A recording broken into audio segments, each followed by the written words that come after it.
What with strong grassroots support and a second-place showing in the Iowa straw poll, you would think that Congressman Ron Paul would be getting a lot more media attention this week. But instead, all of the focus appears to be on Mitt Romney and Rick Perry and, to some extent, Michelle Bachmann. So Congressman Paul is taking action. He is out now with a new political ad, one that goes after Romney, Perry, and Bachmann by name. Take a listen. A story of failed policies, failed leadership. A story of smooth-talking politicians, games of he said, she said, rhetoric, and division. One man has stood apart, stood strong and true, voting against every tax increase, every unbalanced budget, every time. Standing up to the Washington machine, guided by principle. Ron Paul. And there you have it.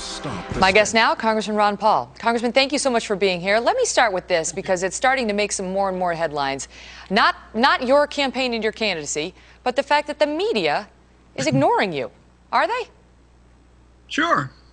Yeah, they are, and we need to ask them why. I mean, what are they afraid of? We're doing well.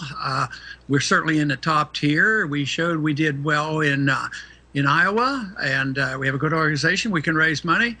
But they don't want to discuss my views because I think they're frightened by us challenging the status quo and the establishment when it comes to foreign policy, monetary policy, the entitlement system, because my views are quite different than the other candidates. So they would just as soon us not get the coverage that the others are getting, and they will concentrate on establishment-type politicians. There seems to be a narrative emerging that you can't win, and therefore they're giving you back of the hand treatment. There was an editorial in the Wall Street Journal that said he has no chance to win. This despite the fact that you were 152 votes within the top spot in the Iowa straw poll. In fact, out of almost 17,000 votes cast, you were, 150 or so away from number one. But the Wall Street Journal and others say you can't win. Why? Why do they believe that?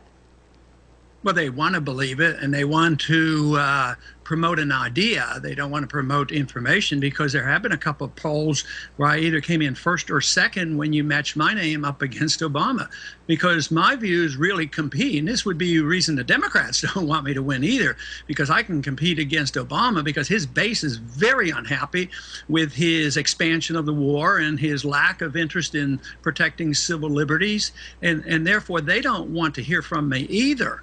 But I have done quite well. I'm quite willing to match my name up against Obama any time of the day. It's got to be somewhat frustrating for you. I mean, to come in second and be as close as you were to winning in Iowa, not to mention the polling that you've been doing, which is fairly good, to have this kind of treatment in the media. Does it disturb you? Well, it disturbs me. I don't use the word frustrating because I think I anticipate, I know how the system works, and I know what I'm trying to do, because it's not like I'm just trying to win and get elected. I'm trying to change the course of history. And our history in this country hasn't been good for the last 100 years, whether it's our drift into manage an empire, a destruction of our currency, the deficits that have been run up, the climax of the dollar reserve standard. This is big stuff, and nobody else is addressing this. So I'm, in spite of all the shortcomings of the reporting on this, I write it off a bit, because they don't have any idea about the significance of the monetary system and what's going on with the Federal Reserve. But the people, grassroots America, is starting to wake up. Millions of people are reading about the Federal Reserve and understanding how they bail out their friends, create trillions of dollars, give a third of all that money they used in the bailout and gave it to foreign banks. People are realizing this, even though the media, generally speaking, they don't understand it. They don't ask me the right questions. And if they do understand it, they don't want to get the secret out on how the system that we have protects the special interests, the big corporations, the corporatism that runs our society. If I can, I want to ask you about your initial point, which is they don't like your views on foreign policy, and they are controversial. You made headlines at the debate by saying you don't think we should be interfering with Iran, and it would be okay if Iran got a nuke. You also described the Osama bin Laden raid that took his life as unnecessary.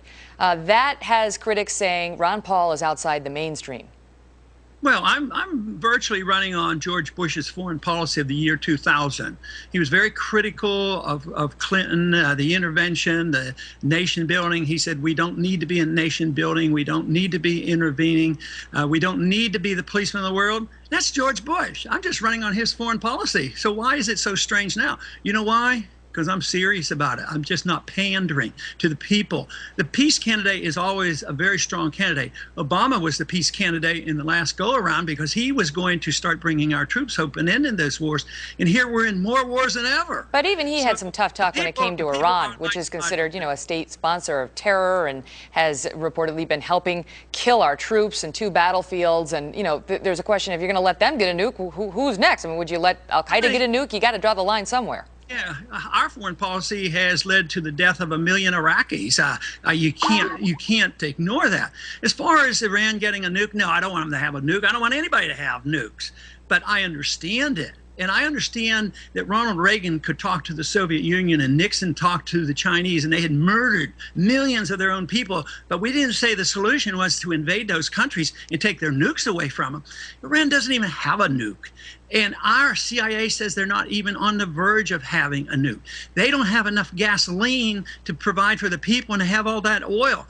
And we want to believe they're on the verge of nuking somebody. I mean, believe me, this is all war propaganda. They just want number 6 war. We have essentially 5 going on now, and we're broke, and the American people know we can't afford any more wars. I got to go soon, Congressman, but I want to squeeze this in before we go. If you were President Paul, and it turned out you were wrong, that Iran did have the bomb and attacked Israel, would you step in? No. I'd let Israel take care of them. Why should we interfere with Israel? We're always interfering with Israel when they want to deal with their neighbors. We undermine their national sovereignty. We shouldn't tell them how to manage their borders. I defended Israel when they took out the nukes in Iraq many, many years ago. Israel has 300 of these. Do you think, I mean, there's a lot of problems in Iran. There's no doubt about it. But I tell you what, they're not suicidal. What has been happening since 1953, we have interfered. They had a pretty good democracy going in 53, and we kicked it out. Our CIA kicked it out for oil and put in the Shah, which was he was a ruthless dictator. Then you wonder why there's blowback.